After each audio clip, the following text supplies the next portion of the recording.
welcome to Fantasia, home of the Melodious.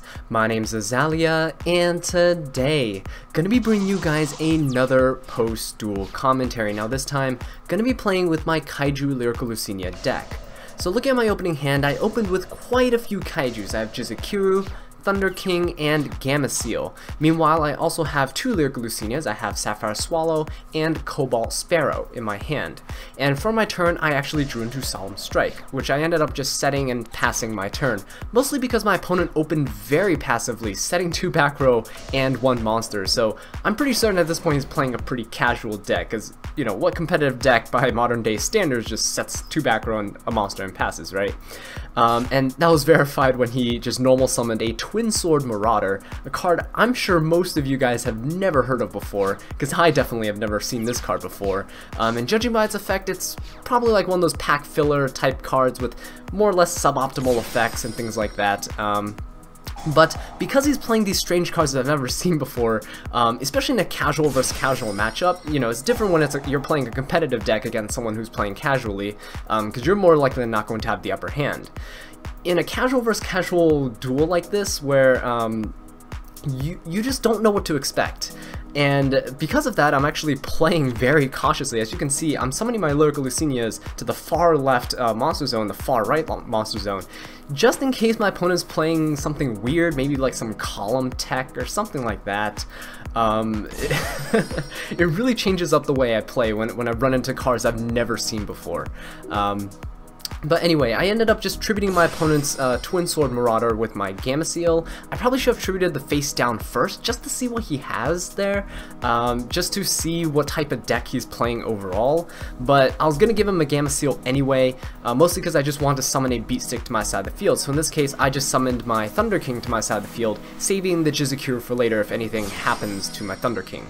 So using my 2 Lyriluscs on the field, I end up just going for Akashic Magician, and she allows me to bounce the Gameciel back to my hand. And with the Gameciel back to my hand, I can just tribute over my opponent's set monster, just in case. You know, most of these decks that run random stuff, they like to run floaters, and most of the floaters are like battle floaters, right? The ones that were, if you destroy this, if this card just gets destroyed by battle, you can special summon and blah blah blah from your deck and things like that. So just in case he was running something like that, I just wanted to tribute over it. Didn't want to risk attacking into it. You know, things like Penguin Soldier Maiden or Bug, things like that show up in these types of decks too. And here's another example of a card that I've never seen before, Prideful Roar. So he was able to just mitigate my attack and destroy my Thunder King with it. It's not a great card, but as you can see, it did what it's supposed to do. So completely caught me off guard in this situation. And then during my end phase, he ends up using Heavy Dust Storm and destroying my Solemn Strike. I don't know why he didn't destroy it earlier, but, you know, like the turn I set my strike, but whatever, right? Alright, so my opponent goes ahead and normal summons Dread Dragon, another card that I'm not really too familiar with. I've seen it pop up a couple times before because, of course, it's a Fire Dragon tuner. So it had its uses, especially I think back in the day with like Dragon Rulers, although Flemville Dragon was a more popular choice because, of course, level 1 tuner with a level 7 dragon was a better option than a level 2 tuner with a level 7 dragon, but different builds could run different tuners as techs, so that's why I'm familiar with the card. So the opponent in the chat just goes, "Thanks for the monster," after he clears out my board with my own Gameciel. He attacked over my Akashic Magician, and I don't know if he just thought he was safe or what, but then I just dropped my hsinhsincookie down, attacked into my Gameciel, so there was that. So he goes ahead and summons Red Sprinter and goes for Red Wyvern. So now I'm aware that he's going for like a anime style Jack Atlas themed build, I guess. And Red Wyvern just so happened to have the effect where he could just destroy my hsinhsincookie on my side of the field. So there's that. And then my opponent, I don't know if he was like taunting me or what, but he's just saying good duel after he destroyed my hsinhsincookie before I even made any plays. So you know that's a sign that we have to drop everything else and just teach him a lesson. Okay, we have to show him who's boss. So what I ended up doing is I drew DD Crow for turn. At that point, I could have drew any level 1 Winged Beast type monster. I could have drawn into a Kinkabio or anything like that as well. It would have been fine. 1 for 1. Anything that puts another body on my side of the field so I can use my monster's effect, my Sapphire Swallow's effect in my hand. And then I summon the Cobalt Sparrow, and Cobalt Sparrow searches for my Turquoise Warbler, and I end up overlaying all 3 of my monsters for my Assemble Nightingale. So Assemble Nightingale, of course, is here to just protect me from taking any more damage. I don't want anything more unexpected to happen in this duel, because I'm already pretty low on life points, and again, you have to be cautious when playing against opponents like this, because you have no idea what they're teching.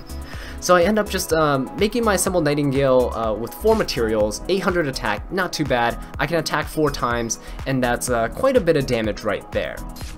But I also have the Turquoise Warbler to fall back on in case something happens to my Assembled Nightingale on the field.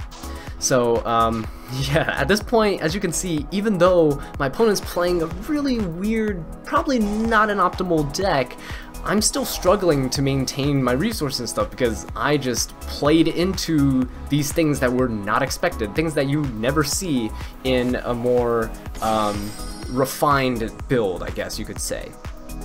So my opponent ends up normal summoning Red Resonator, to which I chain my Assembled Nightingale, just because Red Resonator and Red Wyvern can, of course, synchro into Crystal Wing Synchro Dragon, and I don't know why I was expecting it, but it was just a precautionary method. I was precautionary play, just in case he ends up making it, right? But of course, being the Jack Atlas that he is, he ends up making Red Dragon Archfiend and destroying his own tuner monster. I'm not really sure why he didn't just go into battle phase and attack, even though he won't be dealing damage. You could have still declared an attack, but yeah, anyway, I top deck into a Kinkabio, which was probably one of the best top decks I could get at this point, and that allowed me to bring back my Cobalt Sparrow, which allowed me to search for a Sapphire Swallow.